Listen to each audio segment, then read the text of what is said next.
Can we start with just a little bit of roundup of availability? Cole Palmer, where is he at in terms of his fitness, and how much is this kind of an injury that's he's fit or not, or how much is this about managing him over the next few months? Cole took part of the session yesterday for the first time, not the entire session. Today in the afternoon we have one more session. We're gonna try with him if we see if it's okay. Otherwise, he will be out tomorrow again. Is this a case of managing him, or is it a case of something an injury that he's got and that he's now fully fit? No, he was injured. He's a recovery from the injury, so he's not managing him. It's just a recovery from the injury.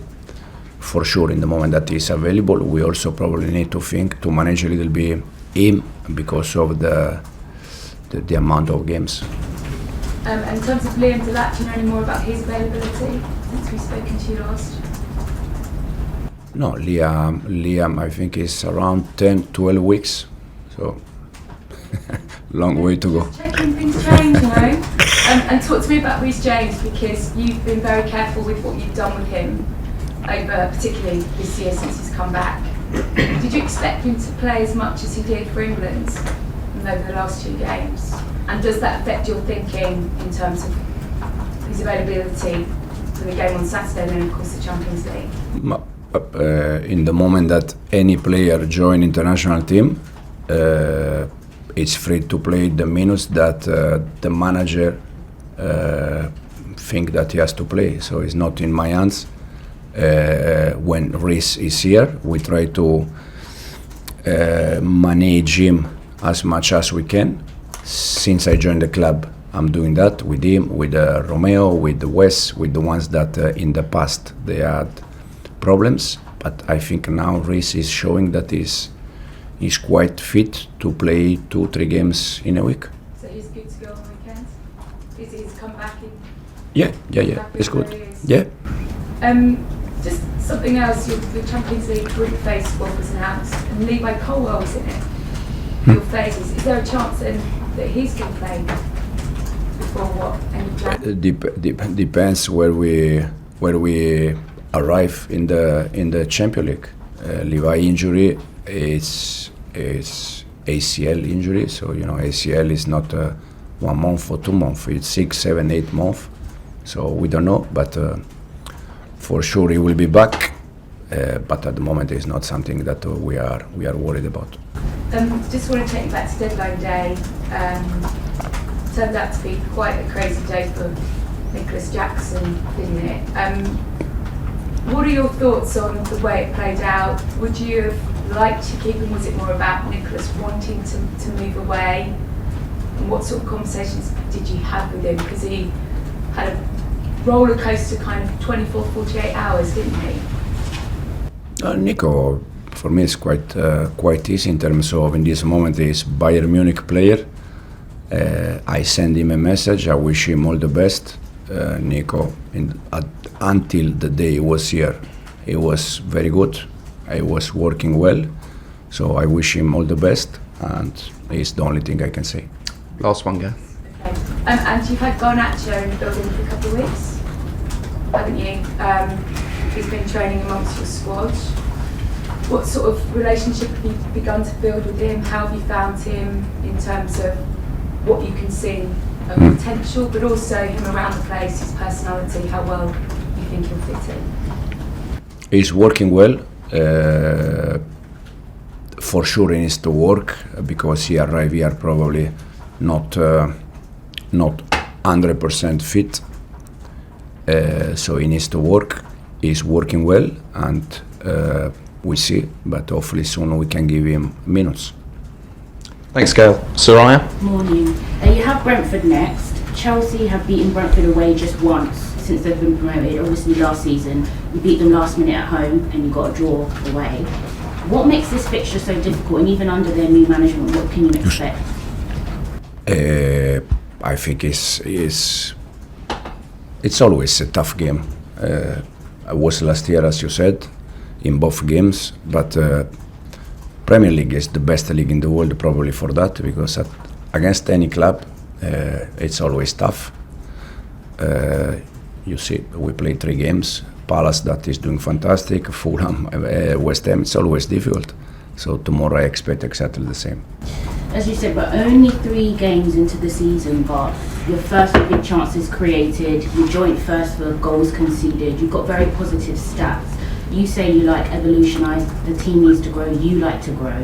What do you think the little improvements that you want to make and see more from this squad?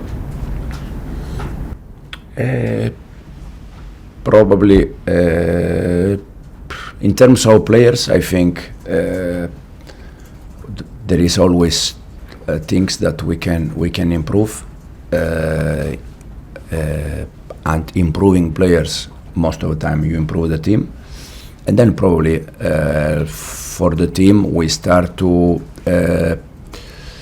add more solution in terms of structure, in terms of be dynamic, and I think we can still add solution on that. You spoke about just player development here. Cucurella, he's had an excellent international break, scored for Spain. He's now one of the first names in the team sheet for you and for his country. Has his development, like his awareness on the pitch, he's aggressive, he covers his spaces, his reading of the game has improved? Has that come from you doing something special behind the scenes, or has that just been his natural progression, come from him? At the end, it's always about players, no doubt, but I think we said already many times with Cucu, with Enzo, with Moi, I think even Levi, when I joined the club, the situation around these players was a bit different compared to today. And at the end is because the way they want to improve, the way they want to learn, we just give them tools, and then they are the ones that they play the games. Thanks, Soraya. Ian? Hi Enzo, hi. Good thing. Very unusual for a team to play 4 London derbies at the start of the season. You've had 3 games so far. Has that helped you, because you had that, obviously, the World Cup in America, has that helped you, the fact that all the games have been fairly local? To be honest, the last time we played, I think, West Ham away was 2.5 hour bus. So it's like to play away. I don't think so, to be honest. At the end, I don't think so. They are all derby, but I don't think that make big difference. One of the key players for you recently has been Enzo Fernandez.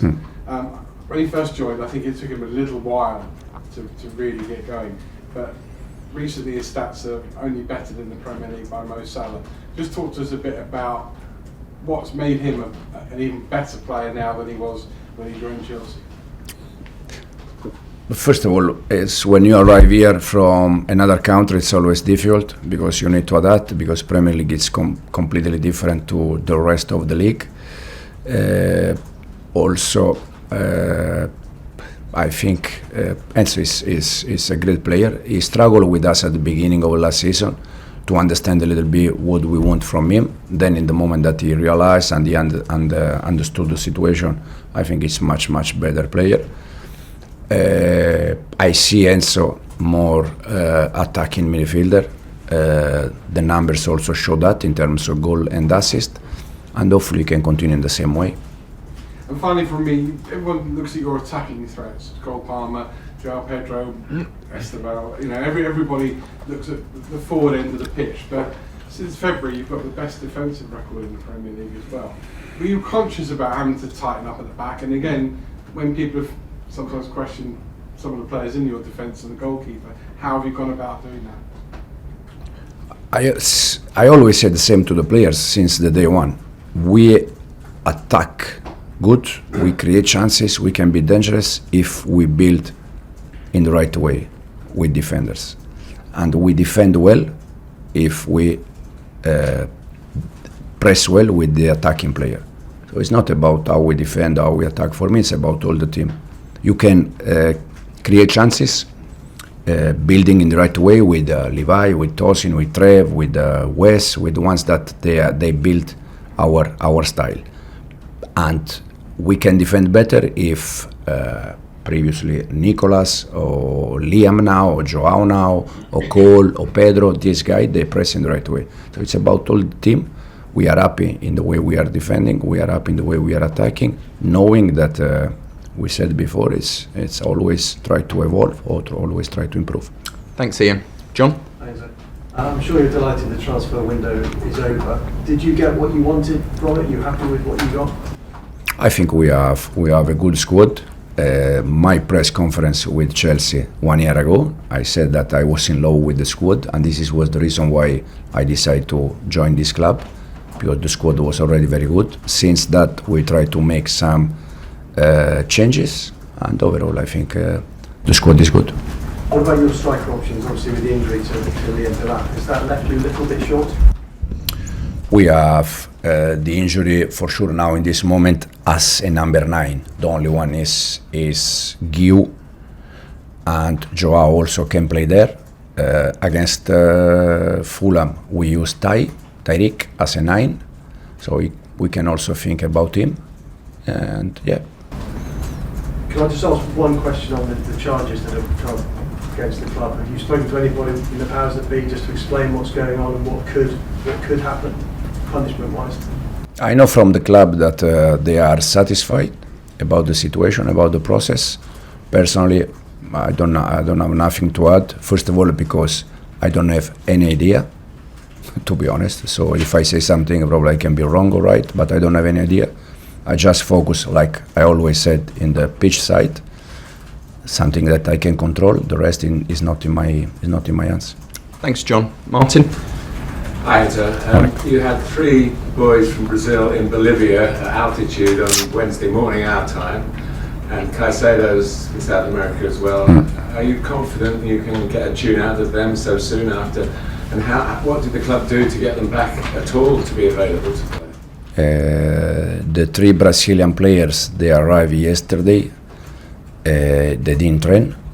They did some recovery session. Moy arrived last night, so I didn't see him. I will see him today. So for all of them, it's a question mark for tomorrow. But when they play in Bolivia, it's so difficult that they can be back very soon. Okay, we've got time for 2 questions. One from Simon, one from Rob. Yeah, so just a quick follow-up on the charges. You sort of said you're focused on what you can focus on. Are you going to sort of pass that message on to the players as well, that they're not distracted by the possible sort of noise about it? And secondly, just what your thoughts on Buonanotte and what he can offer in your team? I don't think the players are too worried about the situation, to be honest. And then Buonanotte is good player. I know him because also he was in Leicester and I was there, so I have some contact there. It's a player that he can help us. We have so many competitions, so many games that for sure is going to play games for us. And last one, Rob. Enzo, did you speak to Nicolas personally during that 48 hours of where there was some uncertainty to let him know that you personally wanted him back? I didn't speak with Nico. No. As I said, I sent him a message just to wish him all the best. Are you confident the club acted fairly towards him during that period, given that he'd been told he could go?